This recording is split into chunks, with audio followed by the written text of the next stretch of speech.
नमस्कार दोस्तों, 365 सी चैनल में आप सभी का स्वागत है। मान लीजिए दोस्तों, किसी भी हम सरफेस पे या फिर किसी भी स्ट्रक्चर का हम कंक्रीटिंग करते हैं और शुरुआत में सब कुछ बिल्कुल सही दिखता है कंक्रीटिंग के टाइम पे, लेकिन कुछ समय बाद यानी कि 2 से 6 घंटे के बाद सतह पर सरफेस पे छोटी छोटी दरारें यानी कि क्रैक दिखाई देने लगती है। तो दोस्तों, इस स्थिति में ऐसा सिविल इंजीनियर हमारे दिमाग में यह सवाल जरूर आता है कि कंक्रीट पूरी तरह से सेट होने से पहले ही फट क्यों गया या फिर क्रैक क्यों आ गया।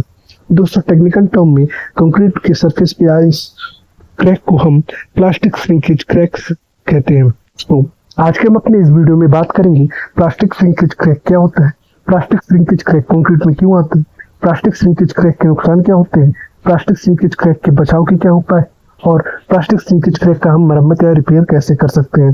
तो दोस्तों, वीडियो में आगे बढ़ते हुए हम सबसे पहले बात करेंगे प्लास्टिक श्रिंकेज क्रैक क्या होता है। जब हम किसी भी स्ट्रक्चर पे या किसी भी सरफेस पे कंक्रीटिंग करते हैं और कंक्रीट की पूरी तरह सेट होने से पहले ही उसकी सतह से पानी उड़ जाता है या फिर एवापोरेट हो जाता है, तो कंक्रीट का सरफेस सिकुड़ जाता है, जिसकी वजह से उसमें दरारें आ जाती हैं और उसे ही हम टेक्निकल टर्म में प्लास्टिक श्रिंकेज क्रैक कहते हैं। आगे इस वीडियो में बात करेंगे प्लास्टिक श्रिंकेज क्रैक के कारण क्या होते हैं, यानी कि कंक्रीट के सरफेस पे प्लास्टिक श्रिंकेज क्रैक क्यों आता है। तो उसके मुख्यतः 5 कारण है, जैसे कि कंक्रीटिंग के टाइम पे अधिक तापमान का होना, कंक्रीटिंग के टाइम पे तेज हवा का चलना, कंक्रीटिंग के टाइम पे कम ह्यूमिडिटी होना और पानी का तेजी से सूखना या फिर सही समय पर क्यूरिंग न करना। तो दोस्तों, इसमें सबसे पहले हम बात करते हैं अगर हमारे कंक्रीटिंग के टाइम पे अधिक तापमान है तो उसके बारे में।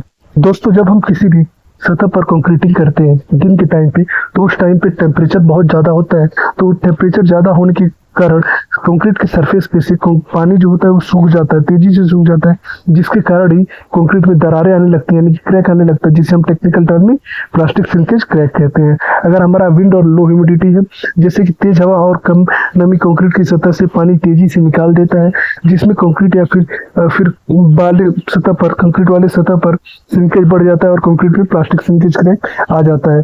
लैक ऑफ प्रॉपर क्यूरिंग, जैसे कि कंक्रीट में प्रॉपर क्यूरिंग एक बहुत बड़ा मेजर इम्पैक्ट डालता है। अगर हम प्रॉपर क्यूरिंग ना करें तो कंक्रीट जल्दी सूख जाता है और उसमें क्रैक आने लगती है। अगर हम बात करते हैं प्लास्टिक श्रिंकेज क्रैक के प्रभाव या नुकसान के बारे में, तो प्लास्टिक श्रिंकेज क्रैक के कारण हमारे कंक्रीट में सतह पर दरारें आ जाता है, कंक्रीट या स्ट्रक्चर में पानी का रिसाव होने लगता है, हमारे स्ट्रक्चर की ड्यूरेबिलिटी कम हो जाती है, परमेबिलिटी बढ़ने लगती है और सतह का फेस भी खराब हो जाता है। तो वीडियो में आगे बढ़ते हुए हम बात करते हैं प्लास्टिक श्रिंकेज क्रैक के बचाव के उपाय के बारे में। तो दोस्तों, अगर हम अपनी कंक्रीट की प्लास्टिक श्रिंकेज क्रैक से बचाना है तो हमें निम्न कार्य करने पड़ेंगे, जैसे कि कंक्रीट को प्रॉपर क्यूरिंग या फिर टाइम पे तराई करना होगा। जरूरत है तो कंक्रीटिंग के टाइम पे जरूरत है तो हमको विंड बैरियर लगाना पड़ेगा। कंक्रीट की सतह पर फॉग स्प्रिंग भी करना पड़ सकता है। अगर जरूरत है तो जरूरत पड़ने पर हम सनसेट का भी इस्तेमाल करेंगे हमारे कंक्रीटिंग एरिया में, और कंक्रीटिंग को ठंडा समय में ही करना चाहिए जिससे हमको ये दिक्कत ना हो। और कंक्रीटिंग में मिक्सचर में हम लोग एवापोरेटर का भी इस्तेमाल कर सकते हैं। वीडियो में आगे बढ़ते हुए अगर हम बात करते हैं कि अगर हमारे कंक्रीट के स्ट्रक्चर में प्लास्टिक श्रिंकेज क्रैक आ चुका है तो उसकी हम मरम्मत कैसे कर सकते हैं। तो हम इसको अपनी सुविधा अनुसार 2 कैटेगरी में बांटते हैं, जैसे कि अगर हमारे प्लास्टिक में repair of minor plastic shrinkage crack और repair of major plastic shrinkage crack. तो सबसे पहले हम बात करते हैं repair of minor plastic shrinkage crack. तो इसमें सबसे पहले हम क्या करते हैं, सरफेस को सील करते हैं, उसके बाद सीमेंट स्लरी का उपयोग करते हैं और उसके बाद पॉलीमर मोटर का यूज करते हैं। में आगे बढ़ते हुए हम बात करते हैं repair of major plastic shrinkage crack. तो उसमें सबसे पहले हमको क्या करना होता है, इपॉक्सी इंजेक्शन का यूज करना होता है, राउटिंग या स्केलिंग का यूज करना होता है या फिर सरफेस ओवरले का यूज करना होता है। वीडियो में आगे बढ़ते हुए हम बात करते हैं प्लास्टिक श्रिंकेज क्रैक और स्ट्रक्चर क्रैक के बीच में अंतर के बारे में। तो प्लास्टिक श्रिंकेज क्रैक या कंक्रीट सेट होने से पहले बनता है, यह मुख्यतः सैलो होता है, यानी कि ज्यादा डीप नहीं होता है और मुख्यतः यह सतह पर ही होता है। और अगर हम बात करें स्ट्रक्चर क्रैक के बारे में, तो यह कंक्रीट सेट होने के बाद बनता है, यह काफी डीप होता है, गहरा होता है और यह संरचना की सुरक्षा पर भी प्रभावित करता है।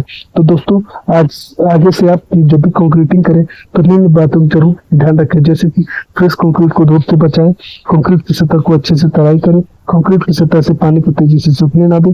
कंक्रीट की सतह पर हम जितने अच्छे से तराई करेंगे हमारा सतह उतना ही अच्छा, मजबूत और टिकाऊ होगा। दोस्तों, उम्मीद आप लोग को ये वीडियो पसंद आए। वीडियो को लाइक करें, शेयर करें और चैनल को सब्सक्राइब करें। Thank you. मिलते हैं नेक्स्ट वीडियो में।